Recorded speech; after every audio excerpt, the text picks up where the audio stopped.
Assalamualaikum warahmatullahi wabarakatuh. Metode fatwa DSN MUI. Ini saya dapat pelajaran ini langsung dari Ketua DSN MUI, menjabarkan dari bahan pidato pengukuhan guru besar Pak Kiai Ma'ruf Amin waktu itu ya. Saya waktu itu masih kuliah S2 offline di Institut Ilmu Al-Quran Jakarta. Oke, metode fatwa DSN MUI yang tentu saja namanya berfatwa itu pasti merujuk atau menggunakan dalil muttafaq maupun dalil mukhtalaf.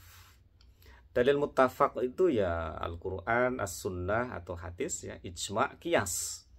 Kemudian yang mukhtalaf itu ya menggunakan semua dalil-dalil yang ada dalam usul fiqh, termasuk sampai qawaid fiqhiyah, kaidah-kaidah fikih ya. Usul fiqh itu ya ada maslahah mursalah, ada istishab, istihsan, qaul sahabi, syar'u man qablana sampai sadduz dzari'ah, dan kaidah-kaidah fikih dan berbagai macam tools-tools di dalam usul fikih dan ilmu fikih itu sendiri. Oke, akan tetapi ada 4 metode fatwa yang ini khas DSN MUI ya, khas DSN MUI. Sekali lagi, selain metode-metode usul fikih yang digunakan, DSN MUI juga menggunakan 4 metode yang khas. Yang pertama, at-taysir al-manhaj. Gampangnya sih memilih manhaj yang paling mudah, memilih pendapat yang termudah. At-taysir al-manhaj.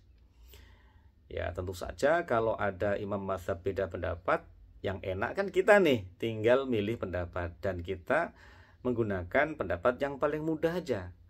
Akan tetapi ya yang tentu saja maslahat dan menghindari madorotnya itu lebih kuat ya, lebih bisa menghindari madorot yang lebih besar. Oke, at-taysir al-manhaj contohnya ketika ada satu dalil innamal a'malu binniyat ya, sesungguhnya amal itu berdasarkan niat.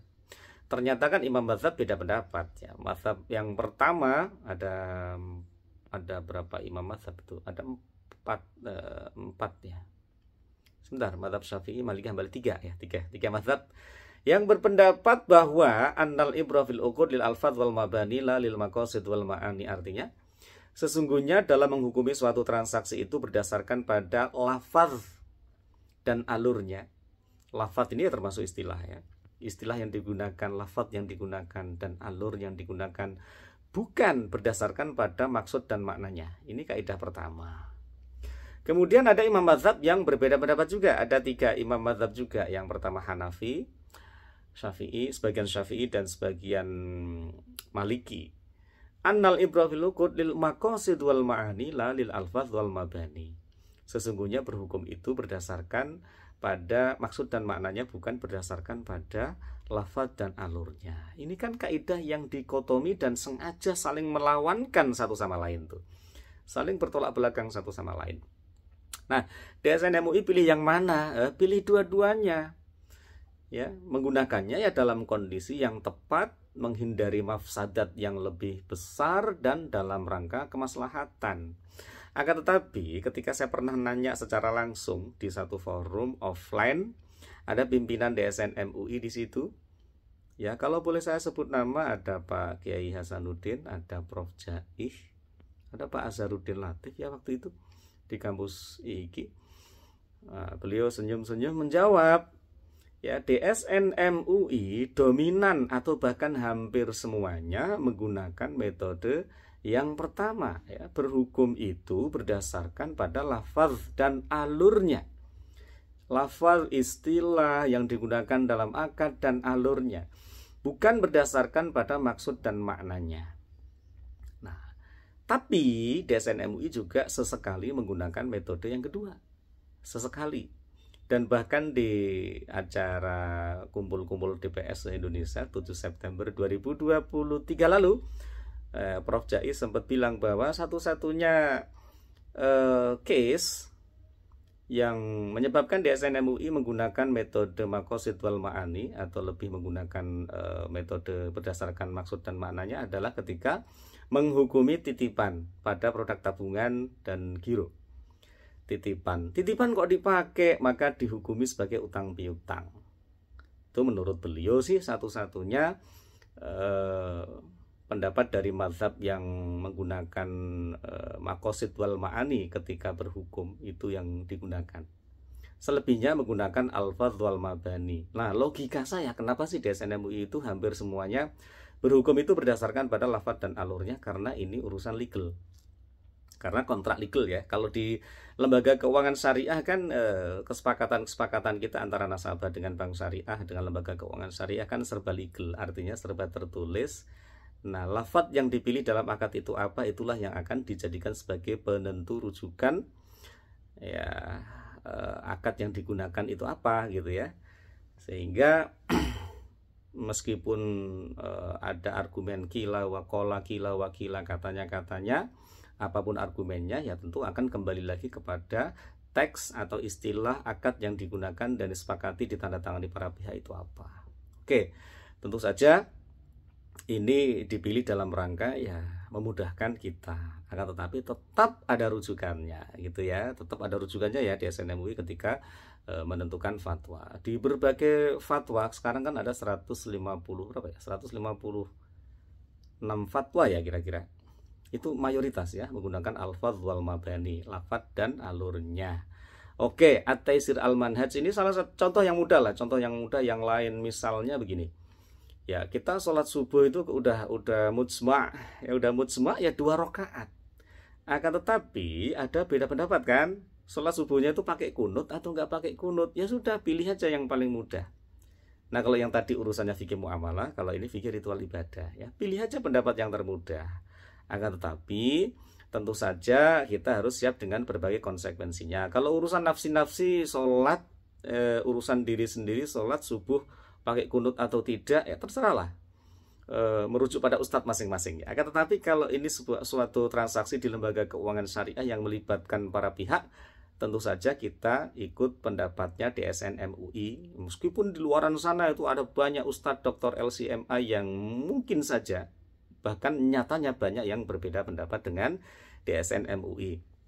Anda boleh bilang, saya pilih pendapat ustadz A, ustadz B, tidak apa-apa, karena pertimbangan itu mudah. Akan tetapi perhatikan nanti kalau di pengadilan formal di NKRI yang akan dirujuk adalah fatwa DSN MUI agar aman sana sini. Oke, itu metode pertama yang intinya adalah memilih pendapat yang paling mudah. Kemudian yang kedua, tafriqul halal anil haram, ya, mentafrik, memisahkan yang halal dari yang haram. Memang ada kaidah fikih bahwa idza istama al halal wa haram ghulibat al haram. Ketika berkumpul halal dan haram, maka ghulibat atau gelibet atau kecampur tuh menjadi haram semua. Ada kaidah fikih seperti itu, yes, betul kaidah fikihnya. Akan tetapi menurut Kiai Ma'ruf Amin yang nulis makalah itu, yang disusun oleh tim beliau, ini cocoknya untuk zat cair. Ya, contoh konkret, kalau kita masak sup ayam kecemplungan minyak babi, ya haram semua, gulibat, jadi kecampur semua, jadi haram gitu. Akan tetapi kalau suatu transaksi itu halal haramnya itu bisa dipisah, bisa ditafriq. Ya. Konkretnya begini, misalnya dalam satu laptop itu ada 2 aplikasi. Aplikasi yang pertama aplikasi kredit konven, kredit bersyarat bunga.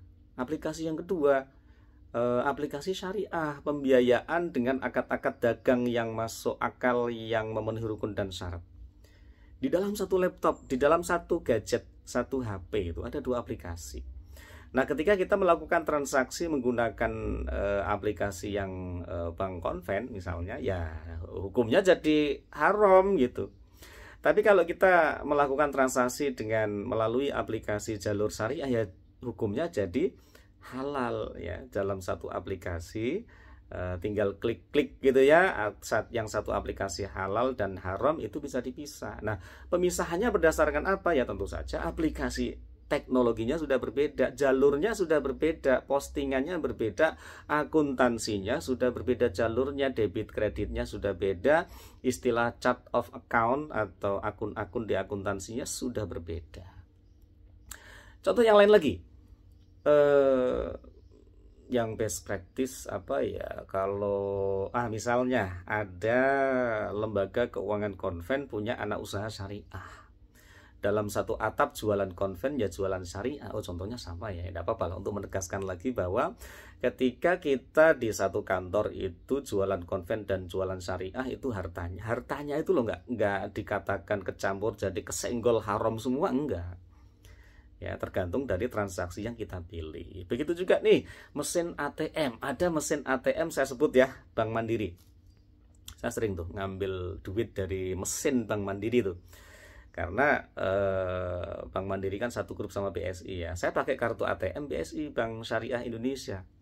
Itu duit yang ada di mesin itu kan netral, itu nggak bisa kemudian duitnya haram terus nyenggol duit yang lain jadi haram semua, nggak bisa.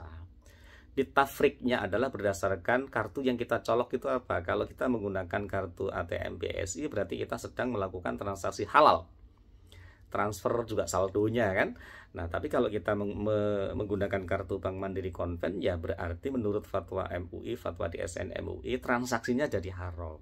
Oke, kemudian metode yang ketiga, i'adah an-nazar. Ya, menazar ulang, mengkaji ulang, atau mereview kembali fatwa-fatwa atau hukum-hukum yang sudah ada. Kemudian nanti bisa aja direvisi. Contoh konkret, wa'ad ya, wa'ad itu kan janji ya.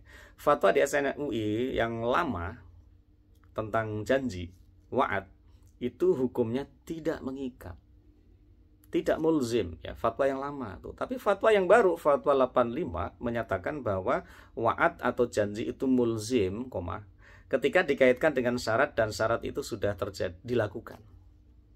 Jadi kalau dulu itu wa'ad itu tidak mengikat secara hukum, kalau sekarang wa'ad itu mengikat secara hukum ketika sudah dikaitkan dengan syarat dan syarat itu dilakukan.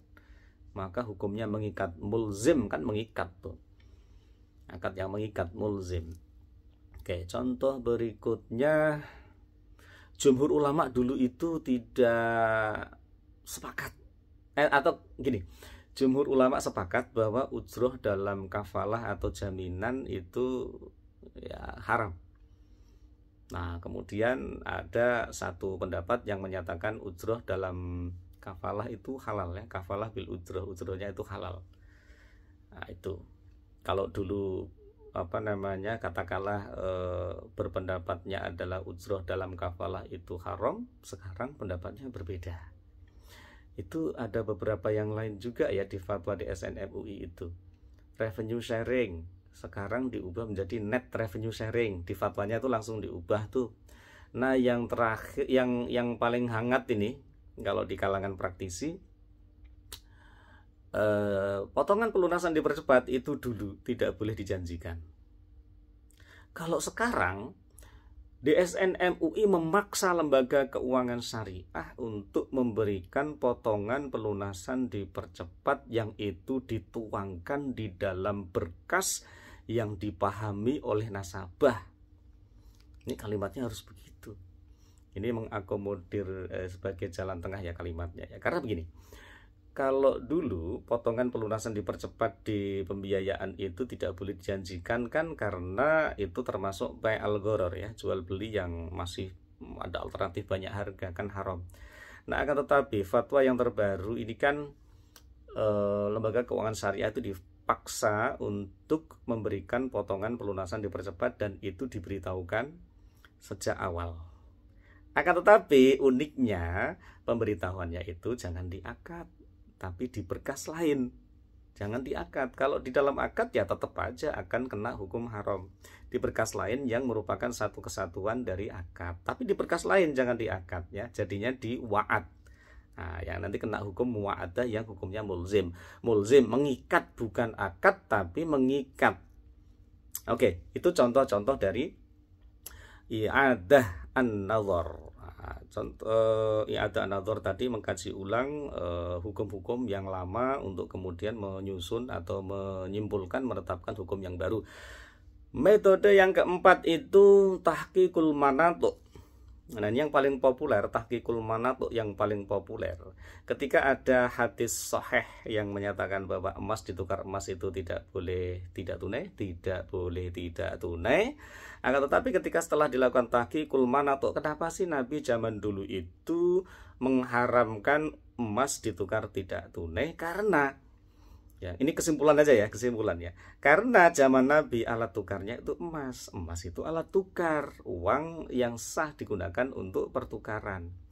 Nah, di NKRI zaman now beda ya, Undang-Undang Nomor 7 tahun 2011 menyatakan mata uang yang resmi, mata uang dan uang yang resmi yang sah di NKRI itu ya rupiah dan atau sejenisnya. Kartal, giral, digital kan. Nah, oleh karena itu zaman now yang dianggap sebagai harta ribawi dalam hal pertukaran atau thaman adalah uang sejenis rupiah. Nah, sehingga emas itu beralih posisi menjadi komoditas. Nah, itu dilakukan tahqiqul manat, ya, mengkaji ulang kembali kenapa Nabi zaman dulu mengharamkan cicil emas. Nah, kemudian ketemulah ilat hukum ats-tsamaniyah bil fi'li. Ya, ats-tsamaniyah bil fi'li itu maksudnya ya berdasarkan pada uang atau alat tukar yang digunakan saat ini gitu ya, saat ini. Atau ya saat itu, kalau saat itu alat tukarnya emas ya berarti emas itu harta ribawi. Kalau saat ini alat tukarnya rupiah ya rupiah itu harta ribawi, dan selain itu berarti komoditas. Kalau sah dianggap sebagai komoditas dalam arti ya ainun. Ainun itu kan sesuatu yang bisa dilihat oleh mata, itu barang. Ya, emas kan bisa dilihat oleh mata. Kalaupun emas jual beli emas online ya harus bisa diserahkan kan gitu. Nah, oleh karena itu dengan metode tahqiqul manat itu tadi, hukum bisa menjadi berubah berdasarkan pada kondisi, waktu, tempat. Nanti bisa berubah lagi loh hukum ya, berdasarkan tahqiqul manat lagi, berdasarkan kaidah fikih lagi. Tidak menutup kemungkinan kalau NKRI menetapkan emas itu uang, uang itu emas, maka emas itu haram dijual belikan tidak tunai. Nah, teman-teman, saya urai lagi ya 4 metode fatwa selain usul fikih dan sampai kaidah fikih. Ini metode fatwa khas DSN MUI. Yang pertama adalah at-taisir al-manhaj, memilih pendapat yang paling mudah. Yang kedua, tafriqul halal anil haram, memisahkan halal dari yang haram karena non-zat bisa dipisahkan dari alur dan transaksinya. Yang ketiga, i'adah an-nazar, mengkaji ulang. Nah, kalau perlu direvisi, direview, sehingga bisa saja ada hukum-hukum yang perlu diubah ya diubah aja. Nah, yang terakhir tahqiqul manat ya, mencermati kembali kenapa sih Rasulullah zaman dulu berhukum seperti itu, kemudian ditarik ilat hukumnya, kemudian digunakan untuk menentukan hukum zaman now. Oke, teman-teman yang dirahmati Allah, terima kasih. Assalamualaikum warahmatullahi wabarakatuh.